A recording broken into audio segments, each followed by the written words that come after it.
Hey everybody, welcome back to another Diecast review here today. This is NASCAR Freak, and this is review 15 of 2022. And I left out the word NASCAR because these are not NASCAR Diecast. These are World of Outlaw Sprint Car Diecast and IndyCar / Kart Diecast, which is very, very nice I have here. And where I picked these up, I actually picked them up at somebody's house. I didn't go to a flea market or anything like that. I went to a yard sale at somebody's house and found all these diecasts here. Very nice. And it all cost me $56. I've had the World of Outlaws diecast basically cost me, I know it probably says $5. I'm going to zoom in for you on one of the price tags here.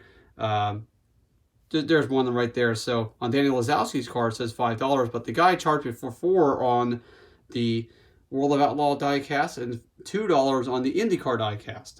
I have 10 World of Outlaw diecasts for you guys in this review, and so as well as IndyCar diecast. I have 8 in this review here today. So let's get it underway here. We're going to start it off with the IndyCar diecast for the 1990s. They're actually ranging in the years of 1995 through 1998, and the World of Outlaws diecast we'll do next, and they're all from 1994. So here we go.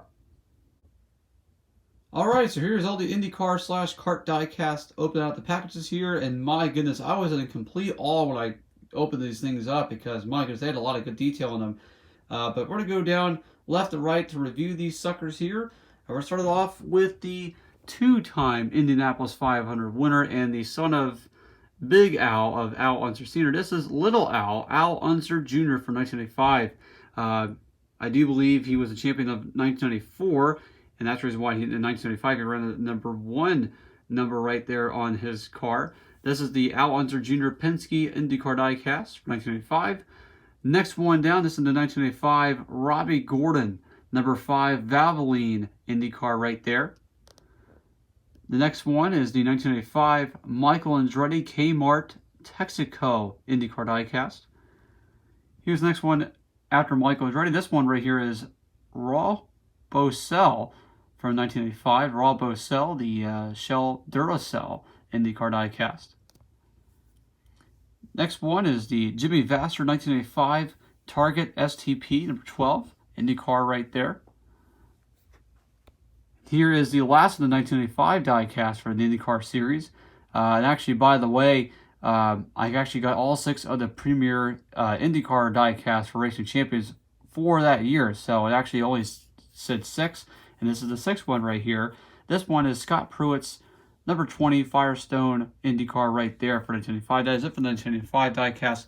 On to the last 2 of them.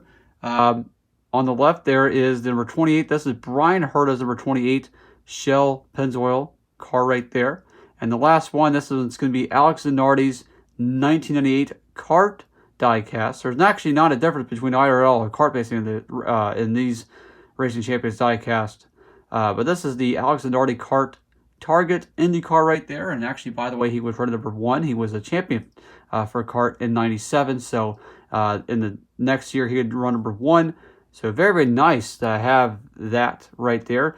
And that's it for all the IndyCar diecast and kart diecast as well. If you guys are really looking for these diecasts here, I recommend you to pick them up.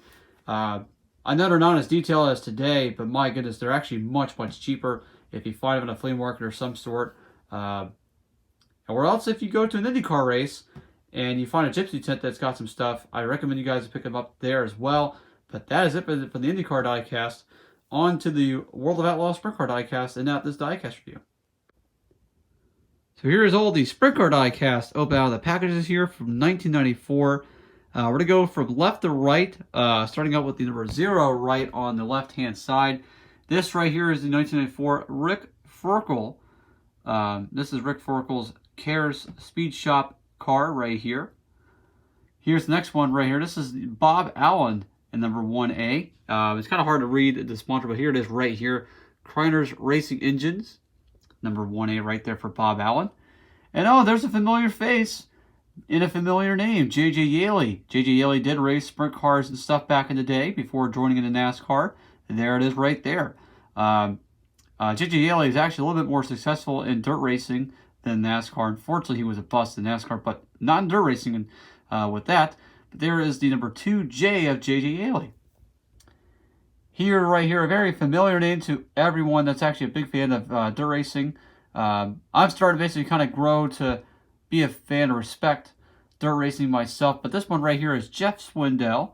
Jeff Swindell's number 7 TW Gold Eagle sprint car right there for 1984. On the next one, this one is Greg Hodnett from 1984, the 8 TW as well, the Kaylee and Associates car right there. So I was trying to read the sponsor there on the wing. And by the way, I did have these as a kid, and here's one of them as I had one as a kid. I got the Steve Kinser from 3rd grade. Now I got it back several more years later as me being a 21-year-old. Very, very nice to get Steve Kinser back in my collection here for this sprint car diecast. Here is his Valvoline sprint car right there for Steve Kinser. Here's another one I've had as a kid, Lance Blevins. This is a Citgo car right here. Danny Lazowski, a very familiar name as well in the sprint car world, just like Steve Kinser. The Casey's General Store right there on the front. Here is Mike Peters, the 66, Phillips 66 sprint car right there. And here's the last one. This one right here is number 71 of Kenny Jacobs, the Eco Water Systems sprint car right there. And that's it for the sprint car diecast. My goodness, there's some of them I actually had as a kid that I got these things back in my hands finally once again, and it's just, you know, I think it's really kind of cool I get them back, the ones I've had as a kid. Just like Jeff Swindell and Steve Kinser and stuff like that. But man, if you guys want to pick up some 1990s sprint car diecast, I totally recommend you guys to do so. As I was opening these, there's one thing I want to warn you. Some of the tires and stuff actually were kind of off the rim a little bit, so you kind of have to snug it back in. But it's okay. They still roll fine and everything. I recommend you guys to pick them up. But this is it for this not NASCAR diecast review, but the diecast review of IndyCar and kart diecast and sprint car diecast. Thank you guys for watching. This has been the NASCAR Freak. Make sure you guys like and comment, subscribe, and I'll see you guys in the next several NASCAR diecast reviews, or else any more like this.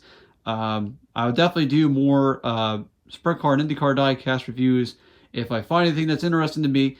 But as for now, pretty big one with IndyCar and World of Outlaws cars for the year of 2022. But this has been the NASCAR Freak here, signing out, and God bless.